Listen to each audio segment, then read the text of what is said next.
I'm Nicole Gomez. Now, we do start with breaking news. We're hearing from New Mexico State University officials for the first time since the hazing allegations that came to light last week. A men's basketball player alleging that he was sexually assaulted by other players in front of the entire team for several months, and as of yesterday, the head coach fired.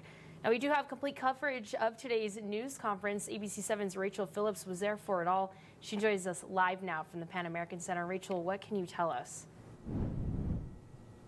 Hey, Brianna and Nicole. Well, that news conference wrapped up about an hour and a half ago. It went for actually just over 30 minutes. Chancellor Dan Arvizu started the news conference, and he started it with a statement. In that statement, he said his number one priority is protecting the safety of these students. His number two priority is protecting the integrity of this school. And he said what has transpired here has been, quote, a gut punch to him. He said on top of that, he finds what has happened both disgusting and he's angry about it all. He said that clearly the men's basketball program has been infected by a culture of bad behavior, but he did say he's very confident that that culture of bad behavior is isolated to just the men's basketball team, and that is why he has fired head coach Greg Heyer. We learned today that firing is without cause and there is no severance, so Greg Heyer will no longer be paid by the university. Now, when we look at the assistant coaches, Chancellor Dan Arvizu told us that they are waiting for the investigation to be completed before they make a decision on if they will suffer the same fate as Heyer.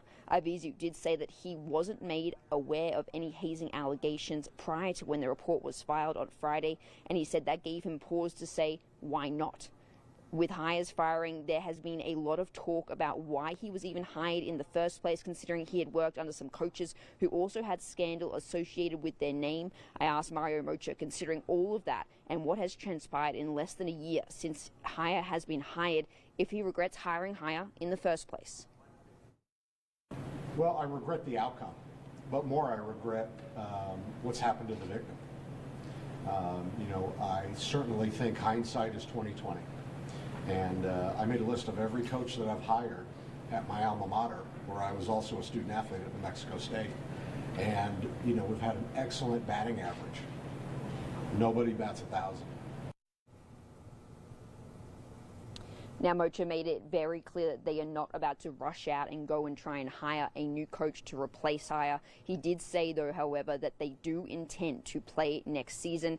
He did say that obviously the biggest issue right now is they just want to resolve what has happened here, but they do want to play next season. And he said on top of that, they've been in talks with Conference USA, which is, of course, what conference they will be playing in next year as they leave the WAC this season in disgust, might I add. But Conference USA right now have not reneged on anything with them joining the conference. They said they've actually been in talks with them, and Conference USA align with the steps that NMSU have been taking, which obviously include firing Heyer and continuing on in this investigation. Now, considering everything that has transpired, a lot of people have been asking, well, why wasn't Heyer fired earlier, considering, there was a fight at the football game. There was also a deadly shooting, might I add, at UNM, but we'll have that answer for you coming up in our later shows. But for now, reporting live, Rachel Phillips, ABC7.